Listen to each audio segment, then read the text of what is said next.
சசிகலா தரப்பு மிரட்டியதாக ஸ்ரீவைகுண்டம் எம்எல்ஏ சண்முகநாதன் சென்னை காவல் ஆணையர் அலுவலகத்தில் புகார் அளித்துள்ளார். அது மட்டுமின்றி தற்போது அவர் செய்தியாளர்களை சந்தித்து தன்னுடைய கருத்துக்களையும் பகிர்ந்து கொண்டு இருக்கிறார். அந்த காட்சிகளை இனி நேரலையாக பார்க்கலாம்.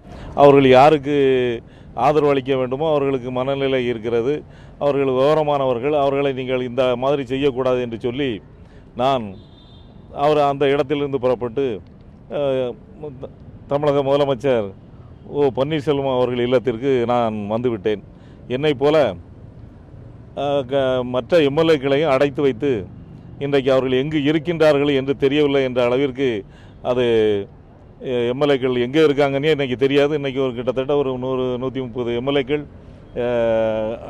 சிறை வைத்த மாதிரி அடைத்து வைத்திருக்கிறார்கள் என்பதை தெரியும். ஆனால் நானும் அந்த பஸ்ஸில் வந்தவன். 3 பஸ்ஸுகளில் வந்தோம். அதில் நான் மட்டும் இறங்கி வந்து விட்டேன். மற்றவர்கள் அவர்களுக்கு அந்த தைரியம் இல்லாத காரணத்தினால அவங்க அடைத்து வைக்கப்பட்டு இருக்கின்றார்கள். அவர்களை விடுவிக்க வேண்டும், அவர்கள் சுயமாக செயல்பட வேண்டும் என்ற நோக்கத்தில் நாங்கள் வந்து கவர்னர்கிட்ட புகார் மனு கொடுத்துருக்கோம். அதே போல் டிஜிபிகிட்ட புகார் மனு கொடுத்துருக்கோம். அதே போல் இங்கே கமிஷனர்கிட்ட வந்து புகார் மனு கொடுக்க வந்த நேரத்தில் கமிஷனர் எங்களை பார்க்க மறுத்து விட்டார். அதனால் அவர் சங்கர் அவர் பேர் சங்கர்னு எழுதிச்சு. அவர் இணை கமிஷனர்னு நினைக்கிறேன். அவர் தான் இப்போ வாங்கினாரே தவிர ஸ்டேஷனில் இருந்து கொண்டே கமிஷனர் வந்து இந்த மனுவை வாங்க மறுக்கிறார் என்பதை இந்த நீங்கள் ஊடகங்கள்லாம் தெரியப்படுத்தணும். எம்எல்ஏக்களுடைய உரிமை மறுக்கப்படுகிறது தமிழகத்தில். அவர்களை விடுவிக்க வேண்டும், அவர்களை சுதந்திரமாக செயல்பட வேண்டும். சட்டமன்ற உறுப்பினர்களுக்கு சிட்டியிலேயே அவர்களுக்கு தங்கும் விடுதி இருக்கின்றது. அந்த விடுதியில் ஒவ்வொருவரும் தங்கலாம். அனைத்து வசதிகளும் கொண்ட ஒரு சட்டமன்ற உறுப்பினர் விடுதி இருக்கிறது. அதில் அவர்களை தங்க வைக்க வேண்டும் என்பதுதான் என்னோட கோரிக்கை. அவர்களை சிறைப்பிடித்து வைப்பது சட்டவிரோதம்.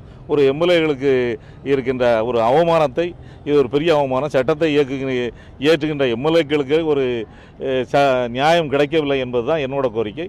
அவர்களை மீட்டு அவர்களை சட்டமன்ற உறுப்பினர் விடுதியில் குடியிருக்க வைக்க வேண்டும் என்பதுதான் என்னோட கோரிக்கை. அமைச்சர் எடப்பாடி பழனிசாமி வீட்டில் நீங்கள் போனீங்க. உங்ககிட்ட வந்து வெள்ளை பேப்பரில் கையெழுத்து வாங்கினதா சொல்லியிருக்கீங்க மனுவில். அதெல்லாம் கொடுத்துருக்காங்க. வாங்கினாங்க. யார் உங்ககிட்ட மட்டும்? எல்லாருக்கிட்டையும் வாங்கினாங்க. எல்லா எம்எல்ஏ கூட மனநிலை என்னவா இருந்தது? எல்லாருடைய மனநிலை இந்த இடத்த விட்டு போனால் போதும், சுதந்திரம் கிடைச்சா போதுங்கிற எண்ணத்தில் இருக்காங்க. இந்த நிலையில் இன்னைக்கு வந்து கூவாத்தூரில் சில எம்எல்ஏக்கள் ஊடகங்களுக்கு பேட்டி கொடுத்துருக்காங்க. எங்களை யாரும் அடைச்சி வைக்கவில்லை, நாங்களே தான். அப்போ அவங்க அங்கே போக வேண்டிய அவசியம் இல்லையே. அவங்களுக்கு எம்எல்ஏ சட்டமன்ற உரிமை விடுதி இருக்குது.